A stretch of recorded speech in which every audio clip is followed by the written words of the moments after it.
En el año 55 llegué yo a Caracas.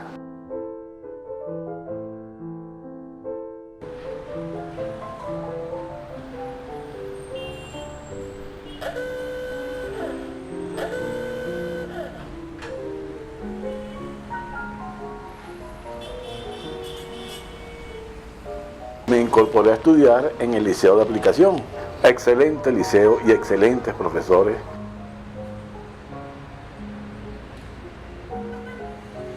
Comienzo a estudiar en la Escuela de Letras de la Universidad Central de Venezuela en el año 60.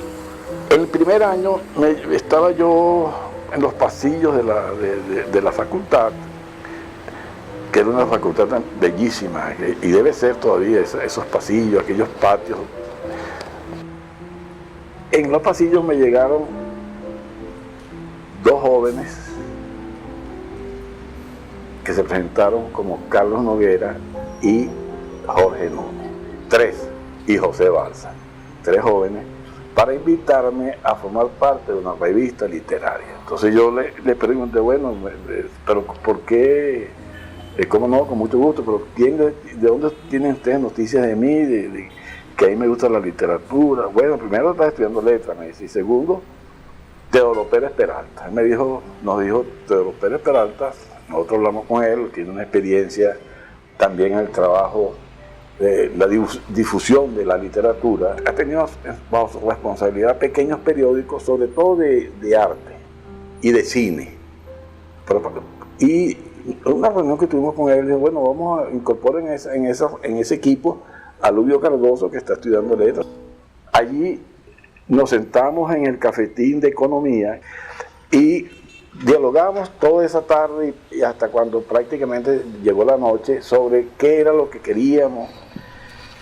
Y entonces nos quedamos a ver para uno de esos días inmediatos en un café que queda en Sabana Grande, que se llama el Café Río, o se llamaba, que es un café que estaba en una transversal de Sabana Grande que desembocaba la calle principal de Sabana Grande. Esa fue una reunión donde asistieron Teodoro Pérez Peralta, José Balsa, Carlos Noguera, Jorge Núñez, Yolanda Capriles, mi persona, y creo que había otra joven, pero no sé si esa joven era Marina Castro. No estoy seguro, no me acuerdo bien, pero lo más probable es que haya sido Marina, porque ella era muy amiga de José Balsa y de Carlos Noguera y de Jorge Núñez. Y Daza Guevara asistió a esa reunión. Quien, como decía José Barrueta, el que nos pastoreaba a nosotros era Teodoro Pérez Peralta, que Pepe Arrueta le tenía un sobrenombre, decía el gurú. El gurú, no vino el gurú de ustedes, Teodoro Pérez Peralta. En esa reunión, primero lo que se quedó claro es que no iba a ser un grupo literario.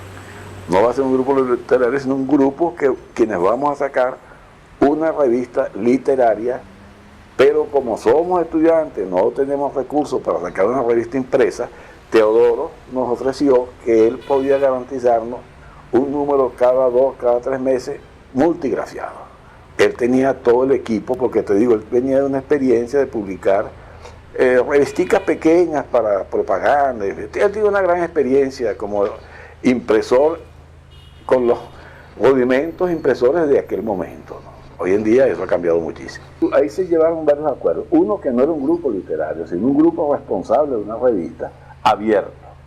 Iba a haber una especie de equipo que se iba a responsabilizar de la regularidad de la revista, de su salida, de conseguir los recursos para su impresión, su distribución, pero abiertos a quienes quisieran traer sus colaboraciones, ¿no? Inclusive estamos abiertos a cualquier edad, ¿no? Aunque éramos todos jóvenes y más o menos parejos en la edad, no, eso quedó abierto. Aquí puede venir, solo lo único que se le pide es que su texto tenga calidad. Una calidad que no es una calidad que uno va a decir es que no, todos lo leemos, sí, va, no. Generalmente siempre admitimos todo, yo creo que nunca llegamos a rechazar ningún texto. Pero otro criterio muy importante, y esto debe quedar muy claro, y fue el siguiente. Creo que ese criterio lo trajo a la mesa Yolanda Capriles. Es el siguiente.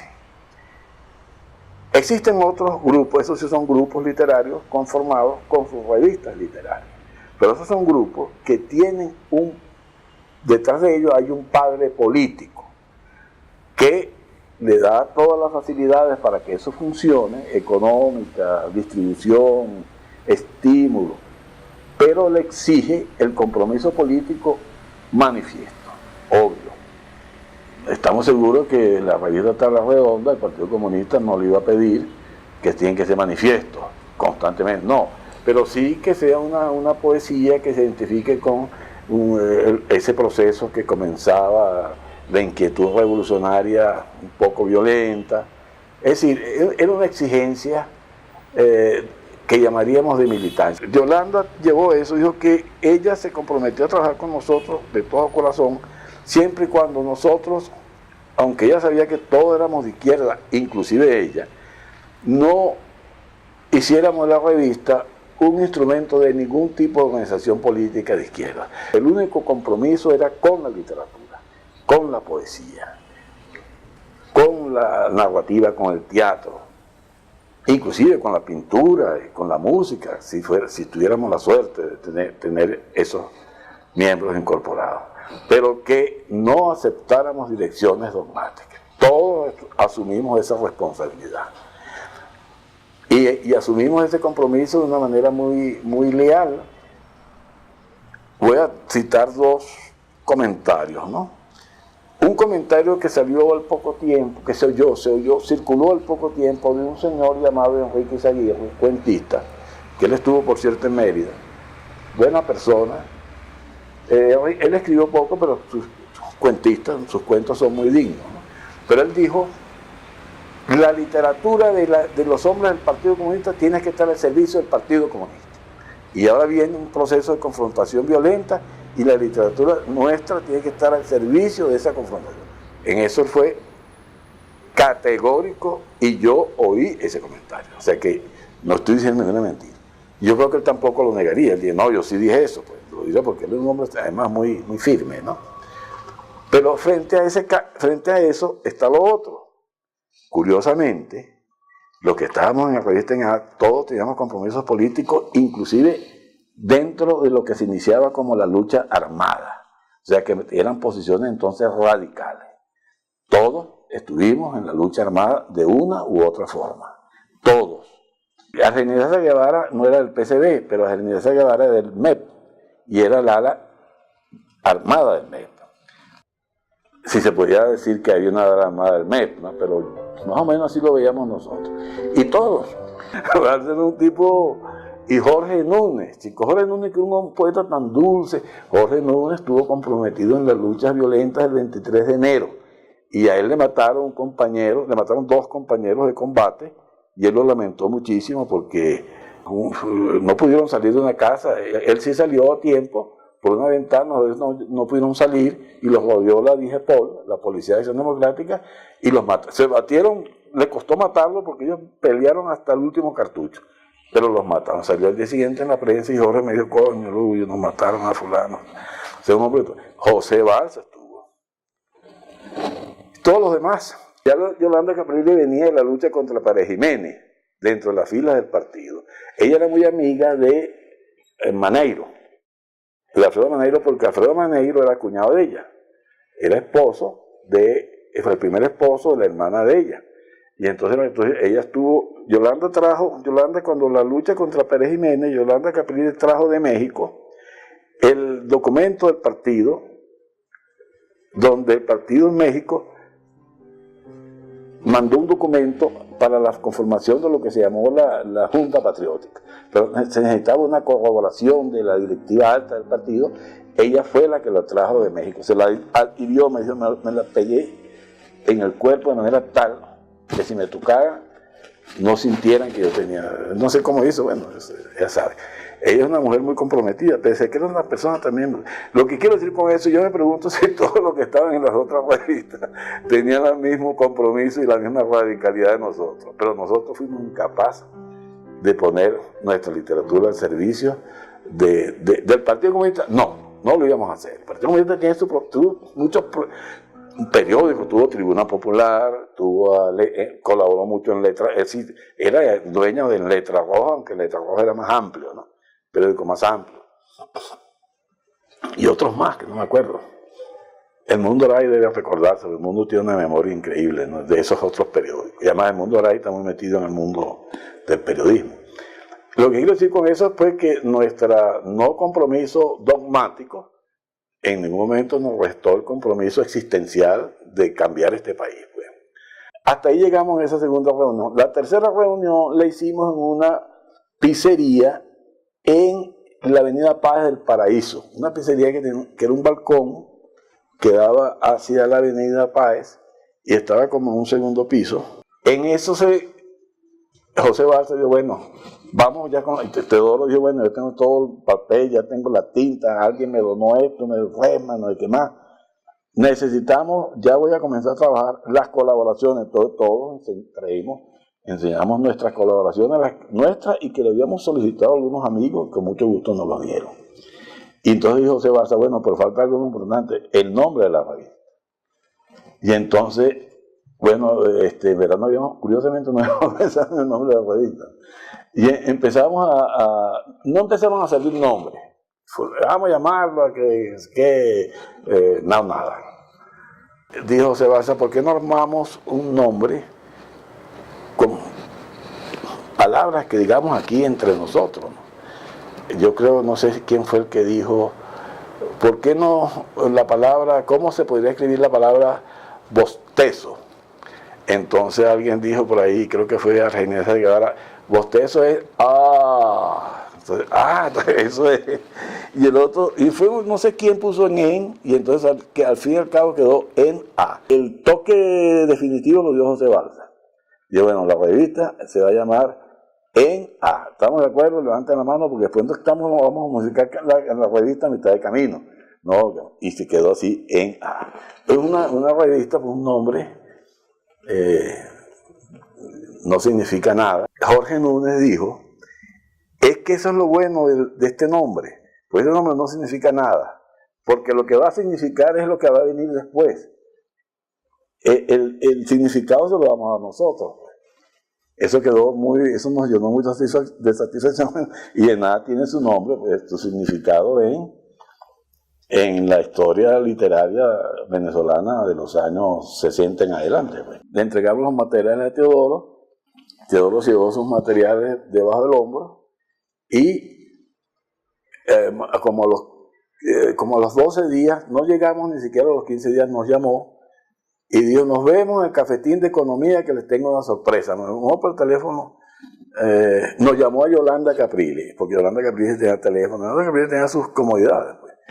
Él dice, Yolanda, dile a Humberto que nos vemos en la cafetería de economía el día tal, que le tengo una sorpresa. Y llegó Teodoro con 50 ejemplares, ¿no? Esta vez sacamos 450 ejemplares y vamos a ver cómo los distribuimos. Yo quiero aquí hacer destacar algunas personalidades, ¿no? Una, ¿quién es Teodoro Pérez Peralta? Teodoro Pérez Peralta es una persona, usando las palabras de Jorge Núñez, que yo estoy seguro que es el devenir, el que lo va a llenar y el que va a ser su nombre, y no el actualismo de ese momento, los años 60. Él era llanero, él era de Apure, no sé si de San Fernando de Apure. El papá tenía un negocio, no de ganado, sino creo que era una bodega, un almacén allá en San Fernando.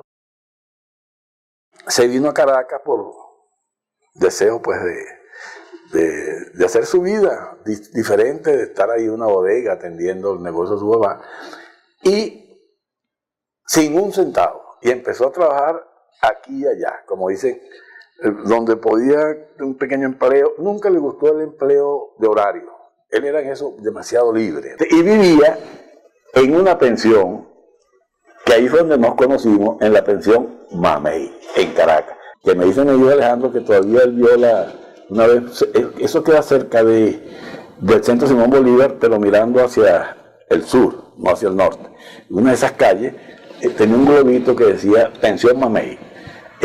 Los primeros cuartos eran cuartos de inquilinos, pues, ¿no? Y después de la mitad de la casa hacia atrás era una casa de vecindad. Ahí veían señoras con niños y perros y gatos y maridos y pleitos. Eso era una cosa pero extraordinaria, ese ambiente de la Pensión Mamey. Para quien entiende esos ambientes, ¿no? Me recordaba un poco la colmena de Cela. Muy parecido, ¿viste? La colmena a lo que era la Pensión Mamey. La cama de Teodoro Pérez Vilardés estaba sobre un colchón de libros, porque él tenía libros y libros y libros en todas partes. Además vendía libros. Ese es otro negocio que tenía él. Él me vendió, yo compré una cantidad de libros que le compré 4 bolívares, 2, 3 bolívares. Él era cuentista, pero era un narrador que reflejaba su espacio. Él no endulzaba su narrativa, sino que él trataba de ser un poco como un transmisor ultrarrealista, ¿no? Del mundo en que él vivía y que él vivió, porque él estuvo preso cuando Pérez Jiménez, y todo ese mundo de la cárcel también está en muchas narrativas, ¿no? El prisionero político, que es diferente del otro tipo de prisionero, ¿no? Y luego ese mundo de la Pensión Mamey, todo eso está en sus cuentos. Él es un gran narrador. Él 2 veces, me dice Teodoro, que él 2 veces envió sus libros de cuentos, un libro de cuentos, después envió otro libro a Monte Ávila. Nunca se lo publicaron. Y le dijeron que eso no encajaba en el estilo de la... En fin, él retiró modestamente sus libros. Ese es Teodoro. Y él fue responsable de la impresión de la revista, fue quien nos agrupó y como decía Pepe Argueta, era el gurú, nos pastoreaba, nos llamaba, nos hemos reunido, no sé qué más. Nunca estudió una carrera sistemática, comenzaba una carrera, la dejaba. Yo aprendí lo que tenía que aprender ahí, ya no me van a enseñar más nada. Yo me vine a Mérida, perdí el contacto con Teodoro. Yo me dejé la Pensión Mamey en 65. Teodoro me dijo que él se proponía llevar la revista hasta el número 30, me decía por carta, pero después ahí paro. Voy por el número 20, una vez me dijo, o cerca del 20. Pero la última vez cuando hablé con él, ya fue un día que yo vine a Caracas y me hospedé en el Hotel El Conde, y en el Hotel El Conde había un acto de escritores de Caracas, y él estaba allí, nos encontrábamos, nos saludamos con mucho aprecio, y él me dijo, ya me acerco al número 30 y ahí Luyo sí cierro la revista, pese a que han salido otros, ustedes pues se han abierto con otras revistas, cosas que me parecen muy buenas, ¿sí? Pero lo bueno es que yo tuve un alumno, José Pérez, que actualmente es profesor de la UDO en la Asunción. José Pérez me mostró sus cuentos, sobre todo el primer libro de cuentos que se llama El Jardín del Tiempo, y me sorprendió porque esos cuentos se parecían mucho a los cuentos de Teodoro Pérez Peralta. Entonces yo le dije, mira, José, tú viajas mucho a Caracas, tienes muchos amigos en Caracas, búscate a un señor llamado Teodoro Pérez Peralta, que se mueve en ese mundo intelectual de Caracas, exposiciones. Él era un asiduo de las exposiciones y del cine venezolano, gran conocedor del cine venezolano. Por ahí lo consiguió. Se hicieron grandes amigos, inclusive José Pérez lo invitó a la Asunción.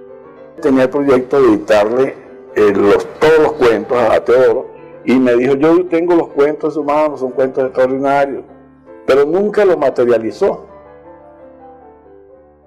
El otro personaje es Yolanda Caprile. Yolanda Caprile era una mujer sumamente culta, pero cultísima. Yo no sé dónde cabía en esa cabeza tan joven. Claro, ella era un poquito mayor que nosotros, pero que había tanto conocimiento. Claro, ella había vivido la experiencia de la lucha contra Pérez Jiménez, tuvo que salir al exilio, se fue a Francia. En Francia vivió mucho tiempo. Ya ella había vivido en Francia porque el papá de ella era diplomático. Cuando Gómez, papá fue embajador en París, ella vivió en París, aprendió el francés desde chiquito, pues lo dominaba perfectamente bien. Vivió en Italia y regresó a Venezuela después de la caída de Pérez Jiménez, se incorporó a eso. Era muy amiga de la gente de Sardio, sobre todo era muy amiga de Alfredo Silva Estrada y de la esposa de Alfredo Silva Estrada, que es Sonia Zanoja. Y el hermano de Sonia Zanoja, y esto creo que no tiene no está mal decirlo, porque es una cosa absolutamente hermosa y sana. Ella se casó con Mario Zanoja. Fue la primera esposa de Mario Zanoja. Después se divorciaron, como todo el mundo. Se casa, la gente se casa y se divorcia. Bueno, se divorciaron, pero fue un matrimonio pues hermoso, robusto, pues. No tuvieron hijos. Yolanda escribía muchos cuentos y escribió un libro que se llama El arquero dormido. El arquero dormido fue publicado por Monte Ávila. Ella se molestó mucho porque en Monte Ávila, un señor ahí que era el director en ese entonces, le hizo unas correcciones, que no eran correcciones, sino tachó algunas frases, movió algunas palabras, en fin, él no estuvo muy conforme con esa edición. Primero fue un libro que tuvo una gran aceptación en Caracas. El título es bellísimo, El arquero dormido. Y lo más simpático de todo esto es que Enodio Quintero publicó un libro que se llama El arquero dormido. Y cuando yo veo un día a Enodio Quintero en la calle, Enodio, tú publicaste un libro, leí en la prensa, que se llama El arquero dormido. Ese es el mismo título del libro de Yolanda Caprile. Yo, claro, ese libro está inspirado en el libro de Yolanda Caprile. Sobre todo el tercer, pues son tres novelas juntas, y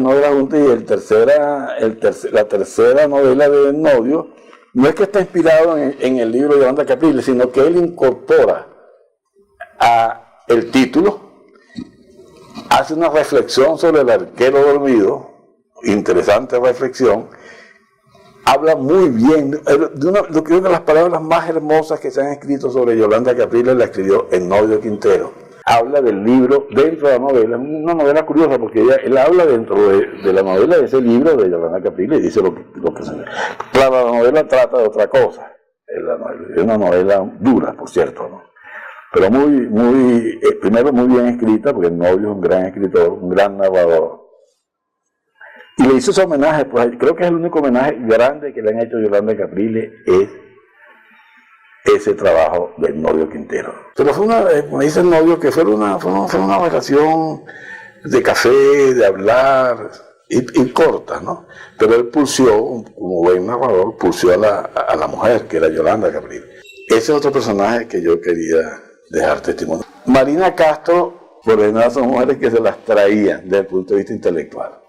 Ella se llamaba Marina Castro, pero ella en verdad la amistad profunda la tenía con Carlos Noguera, Jorge Núñez y José Balsa. Esos eran sus amigos, ¿no? Y ellos fueron quienes la trajeron a ENAR. Y así como yo llevé a Yolanda Caprile, pues. Ella era una bogotana, muy bogotana, con toda la personalidad, el lenguaje, habló un castellano muy transparente. Vino a Venezuela, se incorporó a estudiar en la Universidad Central, me imagino que psicología, pero tampoco puedo decirlo así de una manera firme. Tuvimos amistad porque nos encontrábamos por coincidencia en la biblioteca de la Universidad Central de Venezuela, donde yo trabajé como investigador. Ella después se incorporó a los grupos intelectuales de Caracas. Sé que tuvo amistad con Guillermo Morón. Y su equipo era Jorge Núñez, José Balsa y Carlos Noguera. Jorge Núñez, si yo tuviera que definir a Jorge Núñez, lo definiría como un hombre que era la bondad convertida en ser humano. Un hombre bondadoso, muy leal en la amistad, buen poeta, buen narrador, él tiene narrativa, tiene cuentos y tiene una novela famosa que se llama Ninfa, Fábulas y Manzanas. Fueron libros exitosos en su momento. Un gran amigo, un amigo muy leal. Y Jorge Núñez no solamente fue amigo mío, sino que fue amigo de mi familia. Él fue muy amigo de Rosa, mi segunda esposa, muy amigo de mi hijo Ibrahim, el médico, y de mi hijo Simón, que está en Maturín. Pasaba temporadas en Rubio, en la casa de Rosa, con su esposa.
Alubio Cardoso.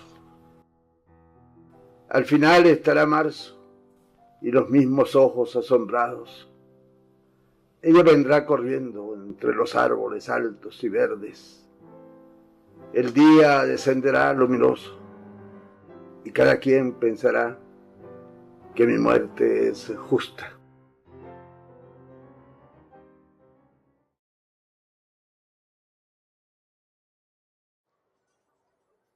Carlos Noguera siempre tuvo un perfil administrativo. Él es un gran narrador y se incursionó en la poesía con 2 poemarios publicados, posiblemente de obra inédita. Le vi a Carlos Noguera un perfil un perfil como de un buen administrador intelectual, es decir, como lo que sería un potencial decano, un potencial rector. Un hombre que se movía muy bien manejando la vida intelectual desde el punto de vista de la conducción. Tenía ese don, innegablemente. Por eso Monte Ávila hizo un excelente papel, ¿no? Un excelente papel dificilísimo porque era la Monte Ávila de transición de la Cuarta República a la que él hereda esa Monte Ávila a la Quinta República. Entonces imagino que tuvo que nadar entre 4 y 5 corrientes de agua simultáneamente, ¿no? Y lo hizo muy bien.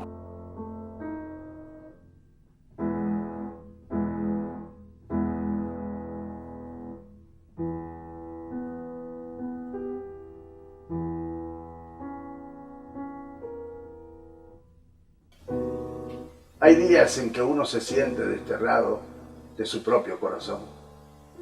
La ciudad permanece inalterable con sus calles, sus automóviles, sus parques sin amantes. La ciudad de ruidos y cornetas, de humo y de voces extranjeras. Es un exilio lento, triste e inesperado. Como si de pronto las cosas hubieran roto las unas con las otras. Como si los lazos y las posibles relaciones se hubieran desvanecido. Es la ciudad reptando pálida, delirando en gritos de protesta, víctima de una fiebre que nadie puede combatir.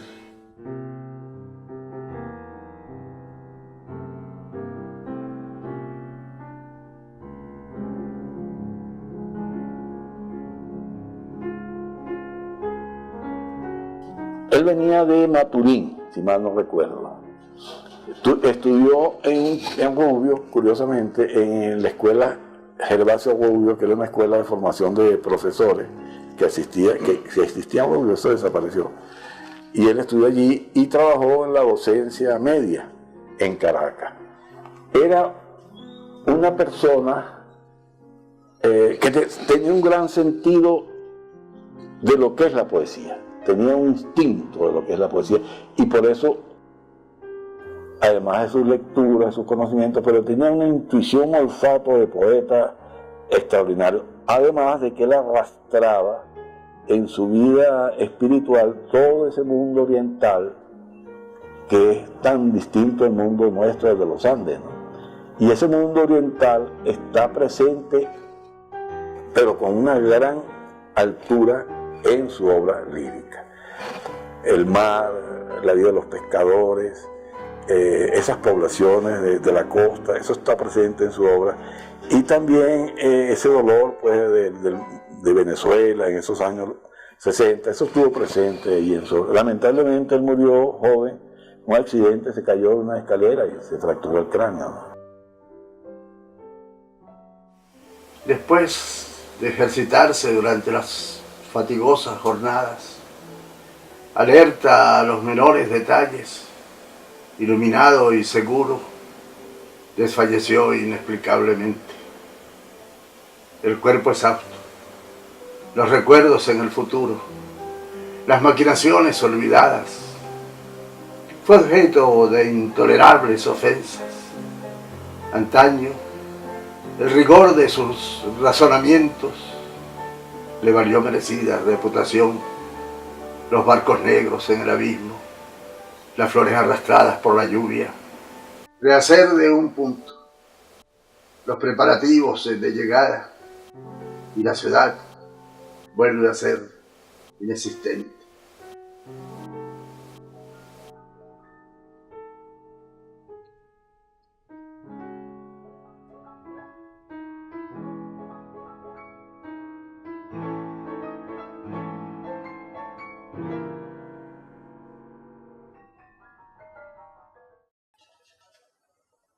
Aníbal Castillo lo trajo también el grupo de los psicólogos, digamos así, ¿no? Cuando llegó era sumamente joven. Yo creo que Aníbal Castillo llegaría a ENAD, tendría 18 años, tal vez. No creo 18, 19, no creo que llegaría a los 20 años. Era poeta, después supe que escribió literatura infantil. Frecuentó poco el grupo, digamos, ¿no? Pero siempre llevaba sus colaboraciones. También sus vínculos eran más con José Balsa, Carlos Noguera y Jorge Núñez, ¿no? Que no me calcine, que no me desintegre, que no me rompa como un viejo artefacto. Yo no vine para eso, y tampoco he venido para la eternidad. Nada de bronces, no más altares. He vagado envuelto en telas. Ahora me vienen unos ojos del oriente. Son míos. Los amo como un mar, como una eternidad. Armando Navarro era un ensayista, pero creo que murió, muy culto, y su vocación era escribir ensayos, y lo puso en práctica constantemente. Los trabajos que él llevaba en nada eran, si mal no recuerdo, no sé si de pronto ella llevaba un poema, pero no creo, eran trabajos ensayísticos. Él tenía una vocación de ensayista nata, y él lo decía además, yo soy ensayista. Y José Balsa lo admiraba mucho como ensayista. Decía que era la voz del nuevo ensayo venezolano. Y José Balsa decía que el viejo ensayo venezolano podría haberse quedado en Luis Beltrán Guerrero. Siempre trabajó en el Universal, tenía aquella columna llamada Candidece. Bueno, él decía que con Luis Beltrán Guerrero terminaba el ensayo no vamos a llamar viejo, pero ensayo conocido, y Armando Navarro abría una nueva perspectiva a la ensayística venezolana, lo cual además fue un acuerdo desde el inicio, estaba abierto a todos. Fueron llegando muchas colaboraciones, allí escribió Gustavo Pereira, muchas oportunidades, Rita Valdivia, Luis José Bonilla, Eduardo Lezama. José Barroeta sí nos acompañó en más de una oportunidad en el Café Río, que el Café Río pasó a ser como el sitio de encuentro más seguro. Después de las 5 de la tarde salíamos de la universidad y nos encontramos allí. José Barroeta colaboró, además nos estimuló mucho, pero él decía que él se identificaba más porque José Barroeta venía de Valencia, del grupo de esos poetas valencianos, Teófilo Tortolero,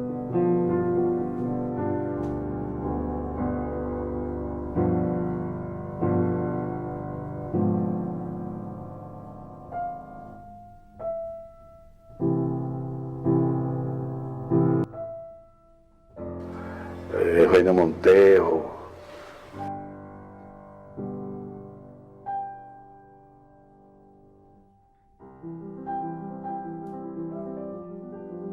Techo La Ballena.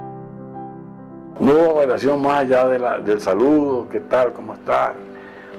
Nunca, ellos primero eran un poco mayores que nosotros, pero eso claro no hubiera significado nada, pero ellos tenían una especie de superego. Ellos pensaban, sobre todo el Techo La Ballena, que era heredera del ala izquierda de Sardio, pensaban que ellos eran los que heredaban la generación de Liscano, la generación de Piconzala y tantos otros. Ellos eran como los herederos. Y entonces nunca nos invitaron a su reunión, creo que tampoco hubiéramos ido, ¿no? Coincidían a veces, por ejemplo, Jorge Núñez sí coincidía, porque a Jorge Núñez sí también le gustaba la vida no con mucha frecuencia, pero sí la vida de los bares de Caracas, que era muy agradable.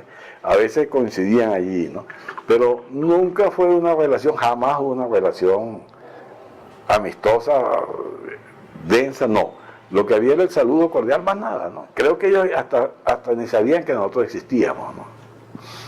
O no nos verían, no sé cómo nos verían, no sé. Sigo enviando cosas y Teodoro me sigue enviando la revista que yo la pasaba a la hemeroteca de la facultad, que la dirigía Manuel Hernández, un gran hemerógrafo. A él le pasaba yo los materiales de la revista. Pero de pronto me invitó José Balsa y Jorge Núñez y Carlos Noguera a que colaborara en una revista que iba a ser la continuación de que se llamó Jaque Mate. Y entonces yo con mucho gusto colaboraba. Ahí en Jaque Mate publiqué yo un trabajo sobre Yolanda Capriles, que acababa de morir al poco tiempo. Entonces cuando murió Yolanda Capriles, Jorge me pidió, Luis, escríbete una página sobre ella, y escribí un trabajo sobre Yolanda Capriles, que salió muy bien, muy bonito ese trabajo. Pero yo llamé a la pensión Mamé y no era fácil comunicarse, una pensión, imagínate tú la cantidad de llamadas, pero sí me comunicaron con Teodoro y Teodoro me dijo, bueno, ellos sacaron Jaque Mate, pero yo sigo con ENA. Y ya había una diferencia, ya el grupo de Caracas buscaba el trabajo impreso, pues, ¿no? Para tal vez con aspiraciones puede ser más difundida, ¿no? Y nosotros seguimos las buenas relaciones, pero yo sigo con ENA porque mi propósito es llegar al número 3. Después salió Falso Cuaderno.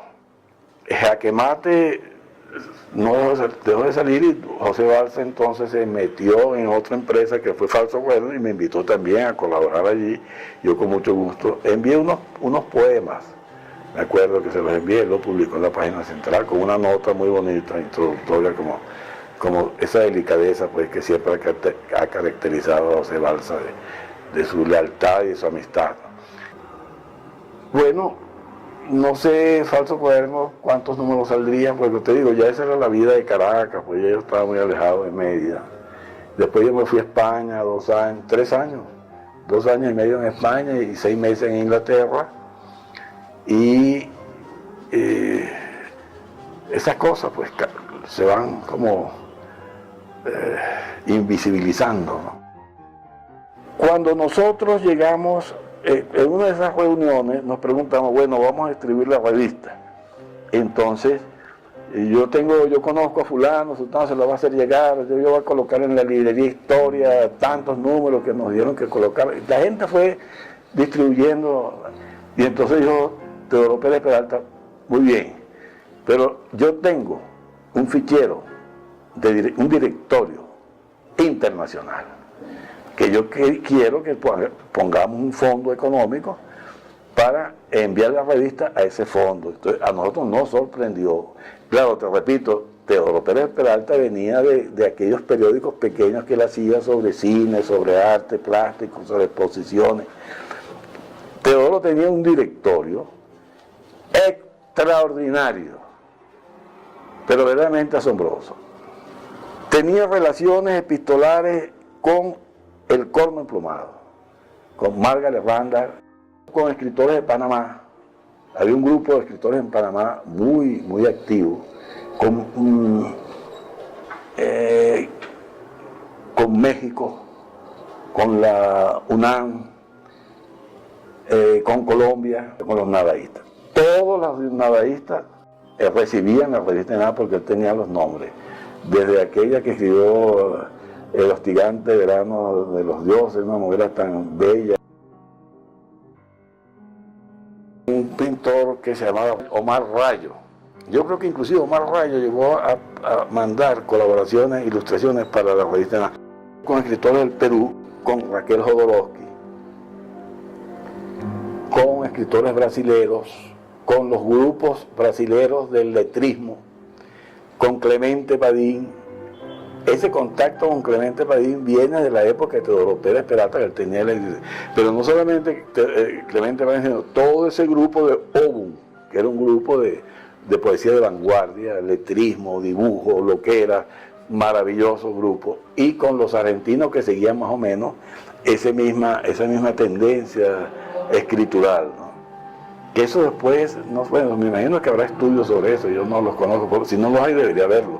Por eso fue un movimiento muy importante. Se llamó, generalmente lo llaman el letrismo, pero eso no se puede llamar así, eso era una poesía que simplemente donde se fundían la palabra con el dibujo, pues, y con un sentido sarcástico, humorístico. Con Francia, con Italia había un señor que tenía una revista que se llamaba Ausonia.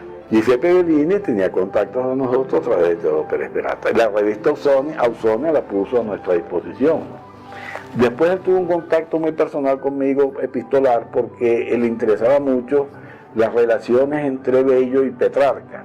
Después, cuando yo me fui a España, chicos, eso es una cosa lamentable, esos viajes al extranjero tan largos, que como te digo, hay un espacio que se invisibiliza y cuando tú llegas no está.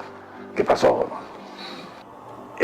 Teníamos contacto con un grupo de intelectuales que se reunía en Suiza en el Museo Real, sería la traducción, ¿no? Museo Real.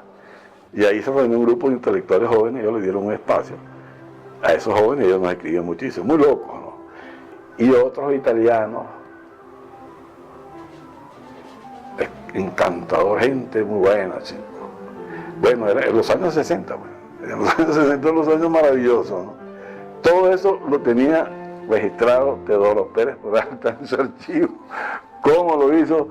Ahí estaba, y esas relaciones, muchas de esas relaciones yo me las traje a Mérida y las pasé al instituto. Y en ese instituto había un gran archivo de relaciones internacionales gracias al archivo de Teodoro Pérez Peralta.